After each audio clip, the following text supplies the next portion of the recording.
We've been in the city of Calgary since 2015, and we provide different public art projects and events.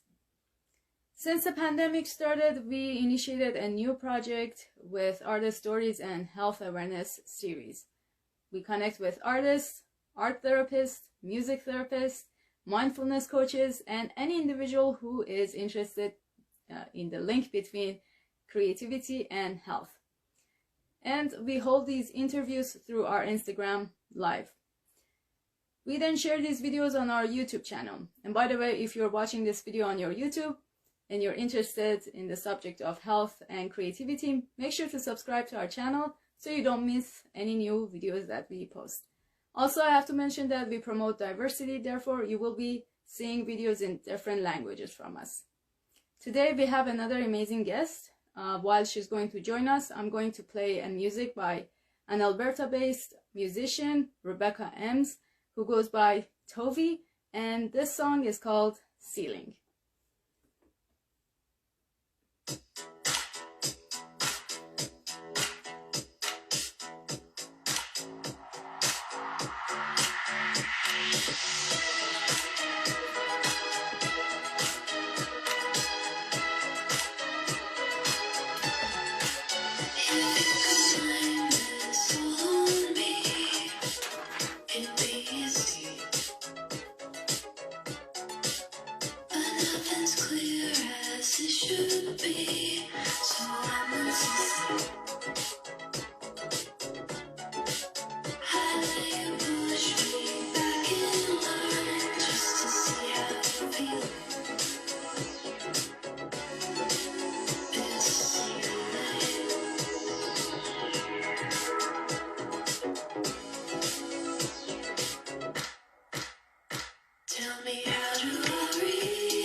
All right, I guess our guest is here. Let me just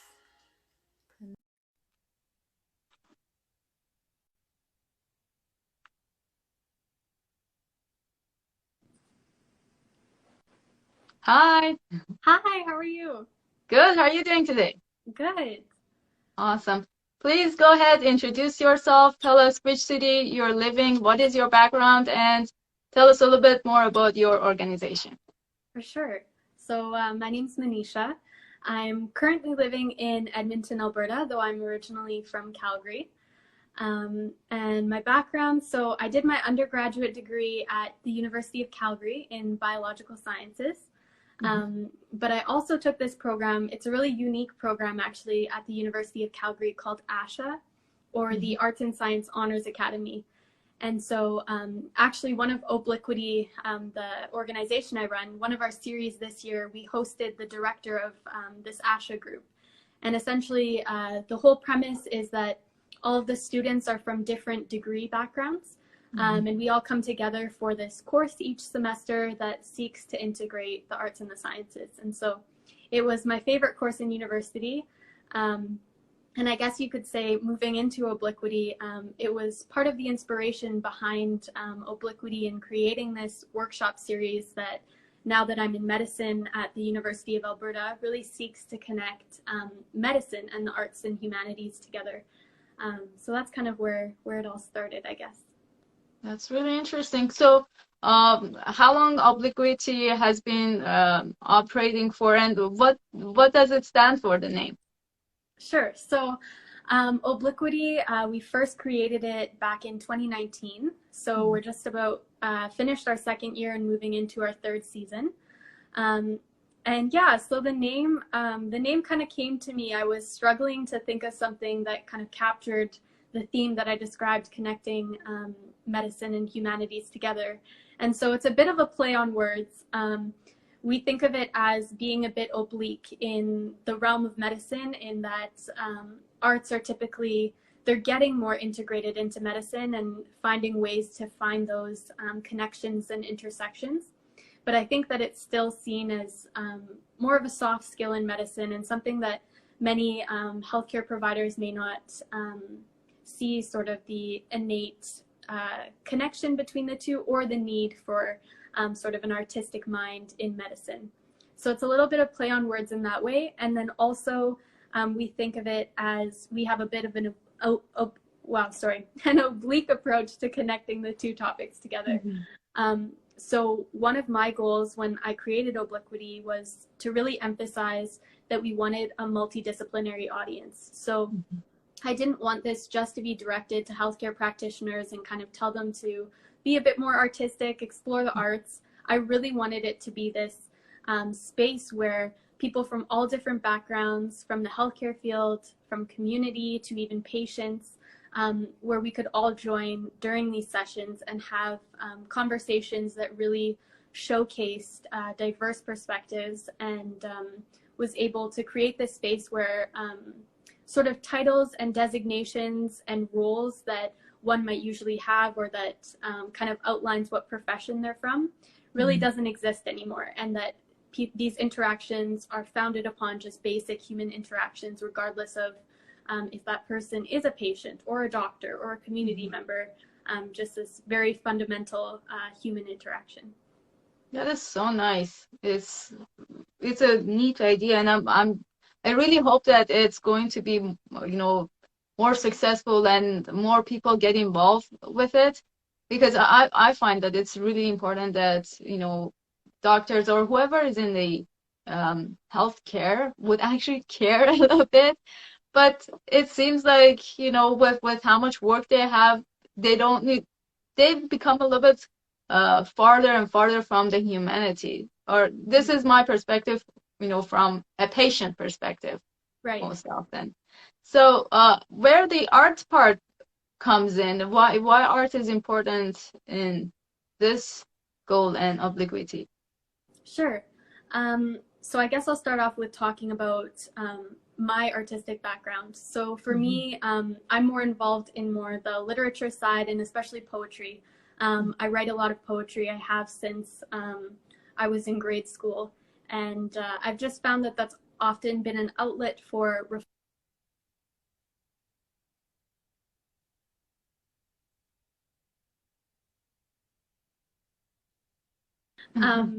I just find poetry is an outlet for dealing with difficult situations and processing different things.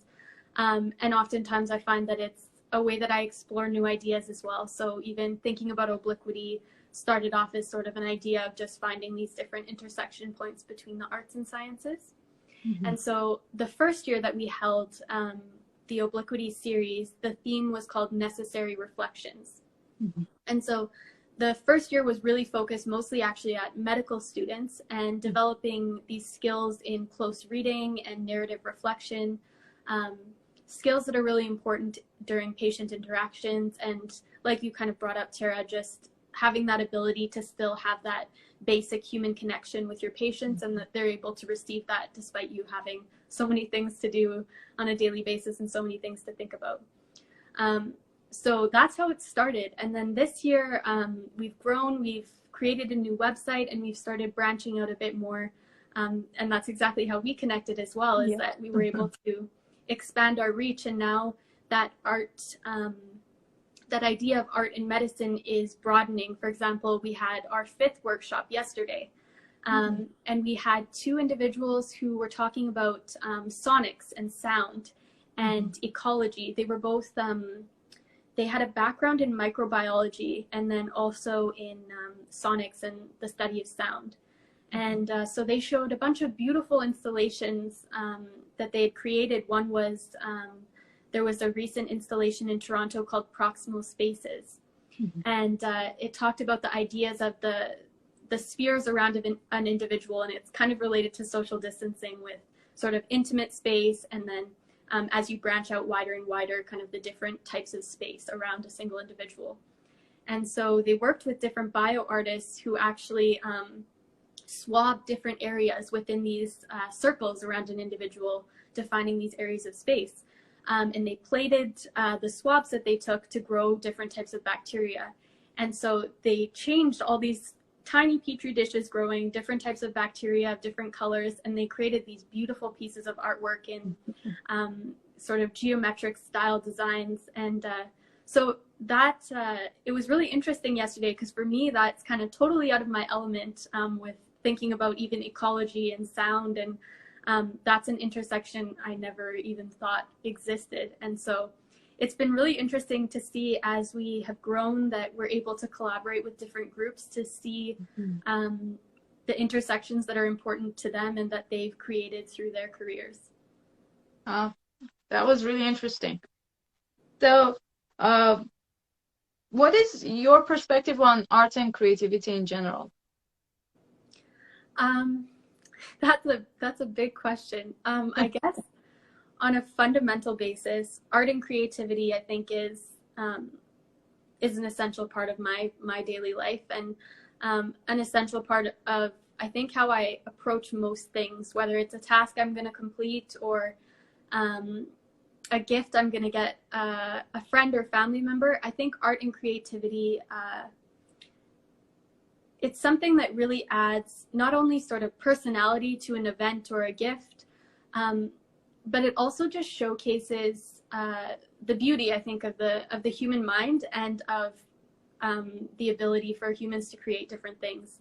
I think it has this really unique capacity to, whether it's talk about political or social issues in the world, or even cultural issues, to really just being art for the purpose of art, to be beautiful or to showcase a certain type of technique.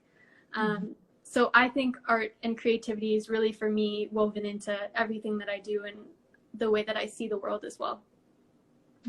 Well said. So do members of Obliquity also produce any type of art? Yeah. So as I mentioned, we have a huge range of participants or members that come to the workshops. So I can talk a little bit just about our team in general. So I talked about myself in poetry. We have a second-year medical student. She actually designed our logo. For anyone who's seen it, it's beautifully done. And she, before she came into medicine, she actually did her undergraduate degree in the fine arts. And she has a studio, and she's an incredible artist, very talented. And we also have, I believe she's on the call with us now. We have another medical student at the Schulich School of Medicine. And she's really interested in the literature side of things as well, specifically analysis of poetry and of different pieces of literary work. And so that's the team itself. Outside of that, we've had, I'm trying to think off the top of my head, lots of authors we've had attend our workshop series. We've also had a couple of graphic artists who create comics. A couple of them actually have created kind of graphic novels for different areas of medicine or for patients. That one individual that's on our team, Stephanie, who created our logo, she actually, before she got into medicine, created this whole graphic novel about a teen who was receiving a transplant. And it helped kind of talk about the processes leading up to the transplant and the whole journey of this teen to get a transplant. And so it's really cool how, again, you can find these intersections between healthcare and how people apply their different artistic skills to these things. Right. I also read, I think, one or two of your newsletters. Mm-hmm. I hope that you're still producing them. They were really interesting. Yeah. I haven't done, I think we did the ones you're talking about, I think we posted a bit on our blog before I had the major website that we created now. And you're right, I actually haven't produced one of those in a while. And we're hoping in this third season, like I mentioned, we're actually just working on curating that right now and getting new speakers. And it's our hope that we're going to create some physical workbooks this year for our participants. And so we want to include some different wellness strategies, as well as prompts for either writing or more sort of artistic drawing type activities, and then a breakdown of the different topics that we might go through, as well as resources that can be a bit more of a reference guide for our participants, so that they feel like they have some more interaction, especially with everything being over Zoom now. Exactly. Yeah. Wow, that's awesome. Looking forward to that. What do you think, how does art or practicing art, do you think, improves mental health in general? Yeah, this is a really good question. I was thinking about this morning, actually, and I think art is something that kind of gets people out of their usual headspaces, especially now, I think, with the pandemic, where everyone just seems to have a never-ending to-do list of things to do and back-to-back meetings on Zoom and all that. It allows people sort of a space where there doesn't have to be sort of a goal or a certain objective that needs to be achieved. It's sort of just art for the purpose of art, like I mentioned before. But I think fundamentally it really comes down to individuals having something they can do that they truly love, something that isn't a task, something that isn't a long process, I guess, in some ways, that people have to work towards and actively think about. And that's not to say that those things don't happen in the artistic process as well, because the artistic process can be very tedious and time consuming and difficult as well. But I think it's the act of love, and almost of having that idea that it's sort of a pleasurable activity, a hobby, for lack of a better word, where it gives you this area where you can kind of do whatever you need to do in order to achieve whatever you set out your goal to be. And that self-directed idea is really what I think helps promote wellness, because people are able to kind of have that autonomy over their artistic practice and change it and adapt it based on whatever else is going on in their life. Whereas in the other areas of life, there's not so much flexibility. You can't really control too many things. Yeah. You have to just obey. Yes. So do you think your own art practice had any effect on your own health and well-being in general? Oh, definitely. Yeah. Like I mentioned earlier, poetry and writing has always helped ground me.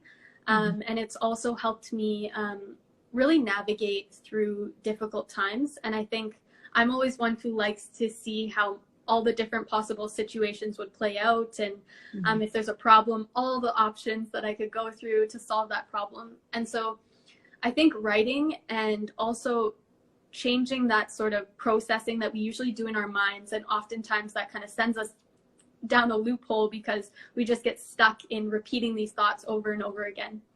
And so for me, when I transition that into writing or even poetry, I'm able to focus kind of on the elements of what I'm dealing with or what I'm thinking about, and looking at it in that more fundamental basis helps me approach it in a, I guess, a bit more of a calm way, and also a more simple way, instead of the complex way that I've built up in my head that's sometimes difficult to break out of.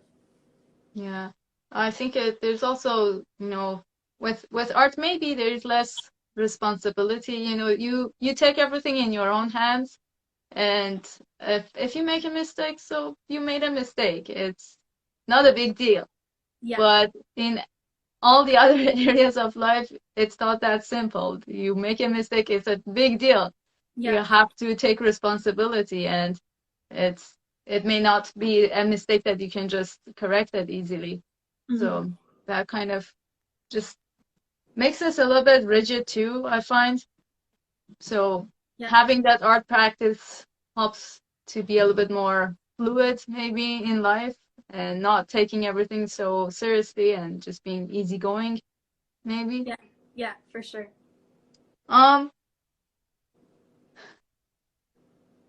In your opinion, how can someone become more creative? I was also thinking about this morning. It makes me think of, I had a friend, and she is doing her PhD right now, and so she has a very, very sciencey mindset. And she was very worried one day because she works so hard, probably 15 to 20-hour days, really ridiculous hours. But she was worried because she's like, I don't have a hobby. I don't go for runs, or I don't draw. And she was really concerned. Like, she was very stressed out by the fact that she didn't have sort of this outlet outside of her work. And I think my best answer to that is that it's really an exploration process. I think you need to try out a bunch of different types of ways of being creative, rather than taking the approach of you feel like you're not creative, so you go into drawing and you are trying so hard to draw no matter what happens. You just need to achieve drawing. And I think that like we just talked about, again, silos you into that rigidity and that inability to actually achieve the creativity that you went into to kind of seek and obtain. So I like to think of becoming more creative as really an exploratory process. It can be trying to cook a meal without a recipe and kind of trying different ingredients together and seeing what happens. Or it could be, I'm just looking at some flowers here, so I don't know, going to a store and trying to make your own arrangement of flowers. So I think that's where it starts, is finding what area or realm you're able to be creative in sort of naturally, and then building from there. Because I think if you start or begin an artistic activity with the hopes of becoming creative as a result, you'll probably fail through that process. So I think thinking of it as more of an exploration is really the best way to kind of achieve that. Okay, and have no expectations. Exactly, yeah. What are your recommendations for those individuals who want to start any sort of creative practice? I know you kind of touched a little bit on it, but do they go and explore all forms of art, you think, or they have to see if, I don't know, they just liked music and they have to just go and try music for sure? Yeah. So I think when you're going on this exploratory process, I think it's important to seek out individuals or even references that's their entire world. So if you want to explore music, for example, I think rather than just listening to music, I think you need to either watch a video of an artist talk about their process or what got them into music and the nuances that they can see. Because I think the the spark for creativity comes from seeing other individuals who are so passionate about their work and who have taken that time to really understand the different elements of their practice that really inspire them and drive their practices forward. So I would say, for example, I use music. Let's think about writing. I know Masterclass, that one website, has a bunch of different authors. I think Margaret Atwood is on there, and she hosts a class about how she approaches writing, what she thinks about, sort of what her schedule looks like when she's planning out a writing day. So I think sort of the day in the life approach to creativity is probably the best way to get a true representation of what that type of creativity looks like, at least for one person. And again, if the first person you look at maybe doesn't jive with your style or with how you wanted to approach things, don't stop at the first person. Definitely find someone else, try and whether it's getting some recommendations for perhaps books that you could read about the topic, or maybe other videos that people have seen. Just making sure that you don't kind of give up too soon if the first person that you experience might not completely jive with you, because I think, Tara, you can probably relate to this. As an artist, I think we kind of sample from a bunch of different people's styles and practices as we are creating our own. I don't think any artist could say that they have a single inspiration or kind of mentor that they look up to. It's usually a huge variety of people that they've adopted little things from each person. That's so true. Yeah. We get inspired by each other, even if we don't want to accept that there was an inspiration, because everything around us can be inspiration, and our mind is picking up on it, even if you don't want to accept it. I think subconsciously everything that you see can somehow be an inspiration for you. I was one of those people myself that wasn't accepting it. Back in art school, they would ask us, so who do you think was inspiring for you, this or that artist? And I was always questioning this question. I'm like, why do I have to be inspired by someone else or some other artist? Can't I be an inspiration by myself? Yeah. And now that a few years have passed, I see that no, I do get inspired by other artists, but that doesn't mean that I'm copying the same thing or I'm doing the same thing they did. It's just that what they did made me feel that that spark that you said, it created that sense within me too, that now I want to go and try it, or at least it gave me the sense that I should go and maybe start a new project that, just a feeling. It doesn't have to be their style or how it looks like or how they did it, the way they did it. And then the nature is the biggest inspiration. Yeah. Every hour you spend outside just going for a walk, nothing special, just even listening to the birds singing can be inspiration. Yeah. But it's good that we keep exploring. I agree with you that we shouldn't lose hope or just give up with the few first ones that we started. It's an ongoing journey. Definitely. So my next question to you, Manisha, is that I think you kind of did cover this, but if there's anything more you want to add to it, with how things are going right now, the mental health issues are still rising, and many people are still stuck at home and they're experiencing fatigue. What are your recommendations for them? What kind of, creative activities they can take part or practice that could help them? Sure. So I think one of the things, and this is true whether we're in the pandemic or not, is that when we're in our regular sort of careers or our daily lives, many of us have a schedule. So Monday to Friday, we go to work 9 to 5, we come home and make dinner maybe, and then we have whatever our evening ritual sort of is. And I know for me, at least in the pandemic, I have been watching a ridiculous amount of Netflix, because I just find that my day is so busy that when I come home, I want to just watch something that I don't have to think about and doesn't require that sort of mental effort.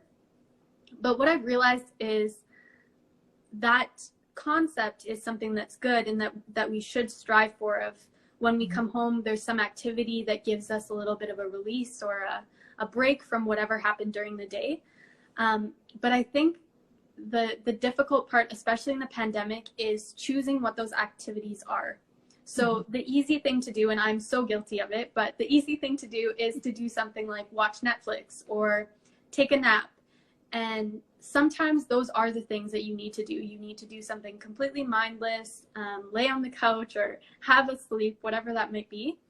But I think when that becomes a part of your routine, where that's always what you're choosing to do, and that's always the activity that you're finding the most rest from, I think that creates maybe not a super healthy pattern for us, because we want to make sure that we can find release and relief in, for me at least, I need to know that I can find that also in my artistic practices, because you want to make sure that those practices and whatever creativity or creative activity you want to participate in can also give you some of that sense, because otherwise it turns into just another task or just more work that you need to do. And so it's difficult, because I think a lot of it is changing your mindset and making sure that whatever practice you create is really capturing that and really giving you that release and relief that you need. And also making sure that you feel comfortable with giving up some Netflix time or perhaps some sleeping time or napping time, I should say, to really know that by putting in time to these other activities that might be a little bit more mentally stimulating, will actually make you feel more rested and relaxed at the end of it than the sort of immediate relaxation you might feel from just watching a show all the way through. That's true. Yeah. Resting is really important, especially for even creative people, because there's this assumption or perspective that creative people don't really do that much of planning, or like it just comes to them. And, or there's this madness that it's just all of a sudden there's a time that the inspiration is there. Now you have to just go and just get it done and finish it. And when it's not there, you have nothing to create or produce. But I think it's a wrong assumption. We also do plan everything, we also have all of that scheduled, but the resting part is really important if we want to keep going. If you don't take rest, if you don't meditate, and you're right, even that Netflix watching helps a lot sometimes to just at least put you mentally in a different space that is not your bedroom that you've been spending like past year. All right. So my next couple of questions are kind of geared towards your creativity and your creative mind. If you could change anything about yourself, what would that be?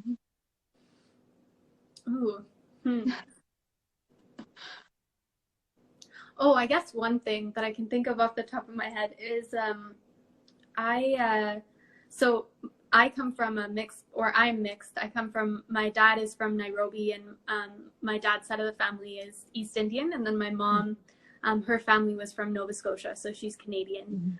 And so my dad's side of the family speaks Gujarati, and they didn't speak it when I was young in the home, so I didn't really learn Gujarati all the way through. I can understand bits and pieces, but I definitely don't know the language. And so one thing, especially as someone who really values the written word and poetry, I would love to know many more languages than I do, which is basically just English, a little bit of Spanish, and Gujarati, because I think being able to speak to individuals in their first language, and also just to be able to understand different languages, it carries so much different meaning than if you're getting the same information from a translation. And I've learned that from one of my favorite poets is Pablo Neruda. So he writes his poems in Spanish. And I've gotten a bunch of books where it's the Spanish version and then the translated version on the opposite page. And it's really interesting to see how, even though sometimes it might be a direct translation, the meaning or even the the sound of the poem is completely different. And I think that if I could learn more languages or know more languages, that it would just sort of open the doors to have these conversations with individuals, and to be able to understand these conversations on a more, again, fundamental basis from the original language. So yeah, that's definitely something that I wish I knew more languages. That's really interesting. We haven't had that one, you know, throughout all these talks that we had about like 110. You are actually our 118th guest of this project. Yeah. And you're the first person who mentioned that, and I agree. That's where the cultural part of art and languages come in. You're right.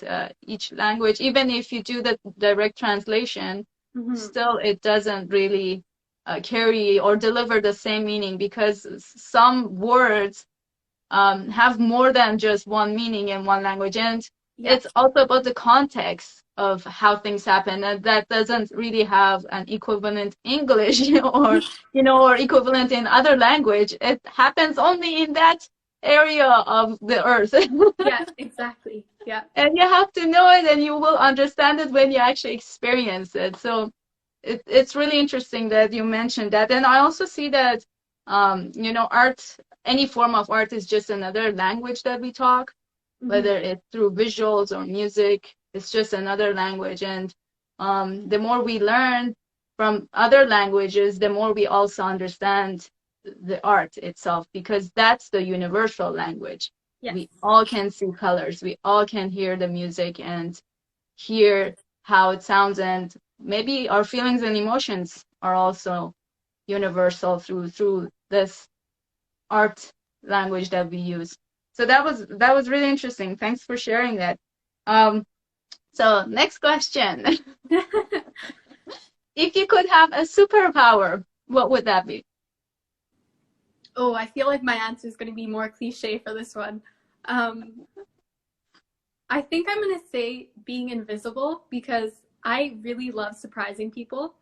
And I really love planning like secret events and things like that. It's that my face gives me away. So if I was able to be invisible, then I would be able to circumvent that issue of having someone ask me about a potential surprise, and I wouldn't be able to fake it with my face. So I think that would be a good superpower. That's great. All right. Yeah, I think that's great. If you could be invisible, you could be in many different places. Yeah. And nobody could know. You could be a good spy, maybe even.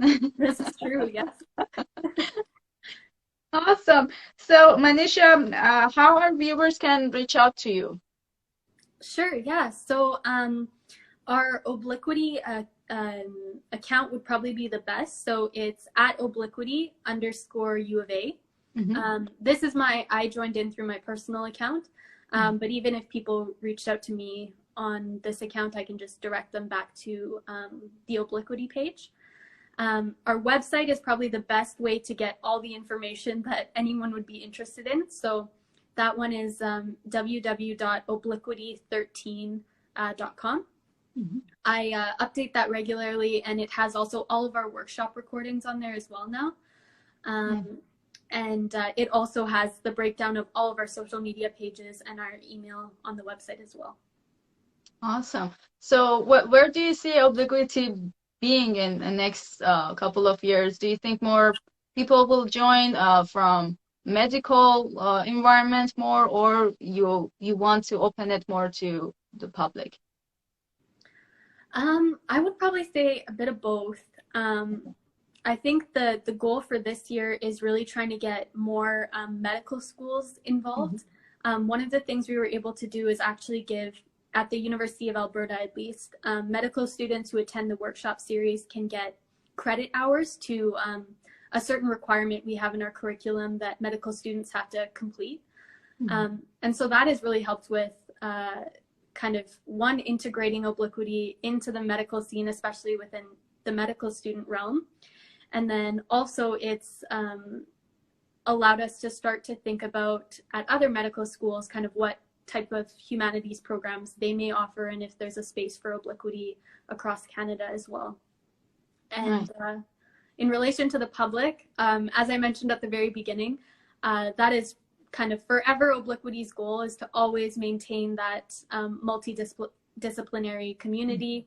And we will never deny anyone access to our Obliquity workshop series. They're not designed to be sort of restricted in any sense. And so, yeah, we would love for anyone who's interested to attend our workshops. Awesome. I did attend one of your workshops. I hope that I can attend another one soon. I'm going to keep an eye on your upcoming events, and thank you so very much for your time and joining this conversation this morning. I learned a lot. It was amazing. I hope that you also enjoyed it. Yes, this was great. Thank you so much for having me, Tara. I was really excited to get the email from you with the invitation, and I'm glad we were able to collaborate today. Me too. And thanks to everyone who joined us this morning on our live. I know so many people just popped in and out, and thanks for all the hearts that you sent us. All right. Goodbye to everyone. Bye.